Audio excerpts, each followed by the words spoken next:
নমস্কার বন্ধুরা, আবার একটা অ্যাডমিশন রিলেটেড ভিডিও নিয়ে কিন্তু আমি চলে এলাম।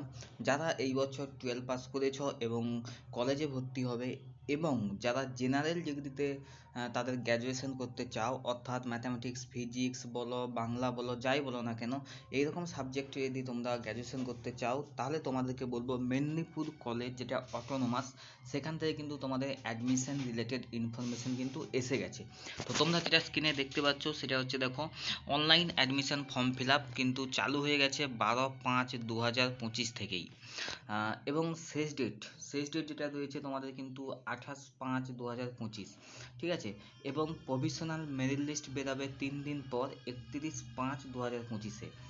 যদি তোমাদের কোনো কমপ্লেন থাকে প্রভিশনাল মেরিট লিস্ট নিয়ে, তাহলে কিন্তু সেই কমপ্লেন করতে পারবে 2/6/2025 এবং 3/6/2025 তারিখে, ঠিক আছে।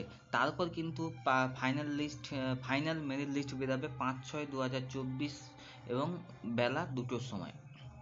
তারপর বেরোবে ফার্স্ট লিস্ট ফর অ্যাডমিশন, অর্থাৎ অ্যাডমিশনের জন্য একটা প্রথম লিস্ট বের করবে, যেটা ওই 5/6/2025-এ। তারপর online admission of first list, যেটা 6/6/2025 থেকে 9/6/2025 অবধি, ঠিক আছে।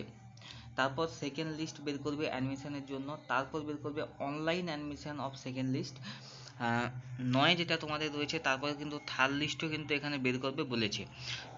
এরকম করে কিন্তু তোমাদের রয়েছে।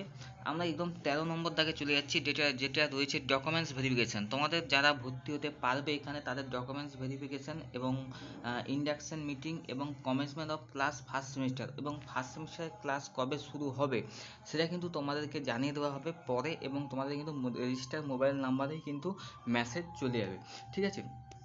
তো এই ছিল তোমাদের কিন্তু অ্যাডমিশন ডেট এবং অ্যাডমিশন ইন ডেট। তো এবার দেখাবো এই কলেজ থেকে তোমাদের কোন কোন সাবজেক্ট করানো হয়ে থাকে, কত সিট রয়েছে এবং কত টাকা খরচ হতে পারে। মেদিনীপুর কলেজ, প্রথমে যেটা তোমরা দেখতে পাচ্ছ ফিজিক্স রয়েছে, তার কিন্তু এখানে কিন্তু মর্নিং ডে দুটো ধরনের ক্লাস হয়ে থাকে, মর্নিং ক্লাস, একটা ডে ক্লাস। তো ফিজিক্সে মর্নিংয়ে 50 এবং ডে কলেজেও কিন্তু 50টা করে সিট রয়েছে। এবং তোমাদের এলিজিবিলিটি ক্রাইটেরিয়াও কিন্তু এখানে দেওয়া রয়েছে, তোমরা কিন্তু দেখে নিতে পারো। দেখো, 60% marks in aggregate with 50% and ম্যাথে 50%, এবং কিন্তু কেমিস্ট্রি তোমাদের সাবজেক্ট কিন্তু থাকতে হবে, ঠিক আছে। সিমিলারলি কিন্তু তোমাদের এখানে কিন্তু কেমিস্ট্রি রয়েছে 50টা, বোটানি রয়েছে 30টা, 50টা, ঠিক আছে। এরকম করে কিন্তু তোমাদের সিট কিন্তু ক্যাপাসিটি রয়েছে। তোমরা দেখে নাও। আমি বলার হয়তো এত সময় পাবো না। আমি ম্যাথামেটিক্স দেখতে পাচ্ছি, ম্যাথামেটিক্স কিন্তু মর্নিংয়েও 60টা সিট রয়েছে এবং ডে সেখানেও 60টা সিট, ঠিক আছে। ইংলিশ যেটা রয়েছে আমি দেখতে পাচ্ছি, এখানে ইংলিশে কিন্তু মর্নিংয়ে কোনো সিট নেই, কিন্তু ইভিনিংয়ে রয়েছে 70টা সিট, এবং এর যে কোয়ালিফিকেশান লাগবে 60% ওভারঅল পেতে হবে, এবং সঙ্গে যে ইংলিশ সাবজেক্ট রয়েছে সেখানে 65 পেতে হবে। বেঙ্গলি তোমাদের মর্নিংয়ে নেই, ইভিনিংয়ে রয়েছে। হিস্ট্রিও মর্নিংয়ে নেই, ইভিনিংয়ে রয়েছে।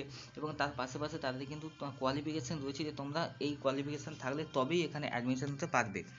তোমরা কিন্তু ভিডিও পজ করে দেখে নেবে। আমি আস্তে আস্তে স্ক্রোল করছি। আচ্ছা, এখানে বিসিএও করানো হয়ে থাকে। বিসিএ যেখানে কিন্তু তোমাদের 60 সিট রয়েছে, এখানে দেখো বিসিএ, এবং 50% এগ্রিগেট থাকতে হবে, অর্থাৎ 50% নাম্বার তোমাদের থাকতে হবে, এবং ম্যাথেও তোমাদের 50% থাকতে হবে এখানে। এছাড়া যোগা বলে একটা সাবজেক্ট রয়েছে, এবং যেটা ইম্পর্ট্যান্ট একটা রয়েছে, যেটা এইসব কলেজে থাকে না, সেটা হচ্ছে ট্যুরিজম অ্যান্ড এভিয়েশন ম্যানেজমেন্ট। তো এখানেও কিন্তু 25টা সিট রয়েছে। এখানে তোমাকে পাস করতে হবে শুধুমাত্র এইচএস। তোমরা আর্টস থাকো, সায়েন্স থাকো, ভোকেশনাল থাকো, যাই থাকো না কেন, তোমরা এই কোর্সের জন্য কিন্তু ভর্তি হতে পারবে।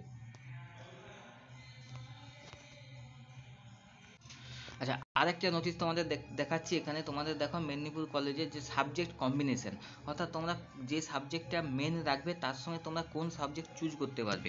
যেমন দেখো, এখানে দেওয়া রয়েছে, প্রথমে একটা রয়েছে যে ম্যাথামেটিক্স। তোমরা যদি ম্যাথামেটিক্সে অনার্স করতে চাও, তাহলে তোমরা পাস সাবজেক্টে কী কী রাখতে পারো। দেখো, ফিজিক্স, কেমিস্ট্রি, কম্পিউটার সায়েন্স মর্নিংয়ে আর রয়েছে। এছাড়াও স্ট্যাটিস্টিক্স ডে রয়েছে, এবং ইলেকট্রিক মর্নিংয়ে কিন্তু এই সাবজেক্টটাও রয়েছে। এটা কী সাবজেক্ট আমি এখন বুঝতে পারছি না, ঠিক আছে। ফিজিক্স যদি তোমাদের অনার্স করো, তাহলে কিন্তু তার সঙ্গে ম্যাথ, কেমিস্ট্রি, কম্পিউটার সায়েন্স রাখতে পারো। এছাড়া ডেটা স্ট্যাটিস্টিক্সও কিন্তু তোমাদের রাখতে পারো। এইরকম করে কিন্তু তোমাদের সাবজেক্ট কম্বিনেশনও এখানে দিয়ে দিয়েছে, ঠিক আছে। মাইক্রোবায়োলজি যদি তোমরা অনার্স করো তাহলে কিন্তু তোমাদের জুওলজি, ফিজিওলজি, বোটানি, কেমিস্ট্রি এগুলো তোমরা পাশে রাখতে পারো। স্ট্যাটিস্টিক্সে অনার্স করলে কিন্তু তোমাদের ম্যাথ, ফিজিক্স, কেমিস্ট্রি, ইকোনমি এই সাবজেক্টগুলোও কিন্তু তোমরা তোমাদের পাস হিসেবে রাখতে পারো। তো এখানে খুব সুন্দর করে কিন্তু তোমাদের সাবজেক্ট কম্বিনেশনে কিন্তু দিয়ে দিয়েছে, এটা তোমরা দেখে নেবে, ঠিক আছে। আচ্ছা, আরেকটা জিনিস বলি, যারা ট্যুরিজম অ্যান্ড এভিয়েশন ম্যানেজমেন্ট কোর্সটা করতে চাও, বিএ বা বিএসসি, তাদেরও সাবজেক্ট কম্বিনেশন দিয়েছে হিস্ট্রি এবং political science, geography, statistics, eco, এইসব কিন্তু তোমাদের রয়েছে। তোমরা কিন্তু তোমাদের পছন্দ মতো বেছে নিতে পারো, কোনো অসুবিধা নেই এখানে। এবার আমরা একদম শেষে দেখে নেবো যে তোমরা এই কলেজে ভর্তি হলে তোমাদের কত টাকা খরচ হতে পারে, ঠিক আছে। তো তোমরা দেখতে পাচ্ছ স্ক্রিনে যে টাকার অঙ্কটা দেওয়া রয়েছে, এবং দেখো এখানে কিন্তু সেমিস্টার 1, সেমিস্টার 2 করে 8টা সেমিস্টার অবধি রয়েছে। তো এখন তোমরা জানো গ্র্যাজুয়েশন কিন্তু 4 বছরের হয়ে গেছে, আগে 3 বছরের ছিল।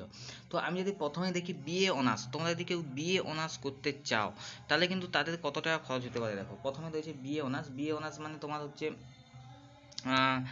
বেঙ্গলি, হিস্ট্রি এগুলো আর কি, ঠিক আছে, ইংলিশ। তো অ্যাডমিশন ফি আর সেমিস্টার 1-এ 3,700 টাকা নেবে, সেমিস্টার 2-এ কিন্তু 2,950, সেমিস্টার 3-তে 3,250, এরকম করে কিন্তু তোমাদের রয়েছে, সেমিস্টার 8-এ কিন্তু 3,000।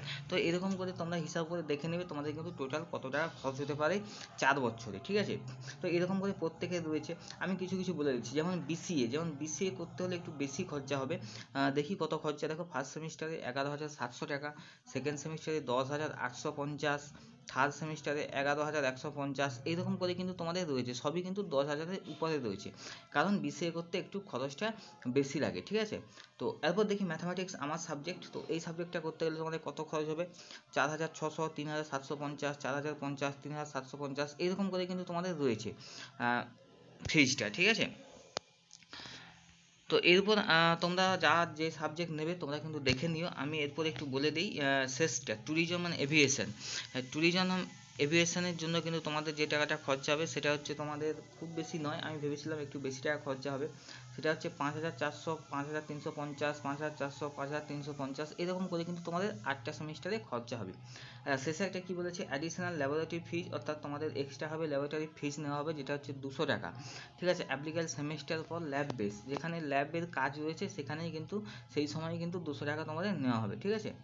তো এই ছিল ফি স্ট্রাকচার।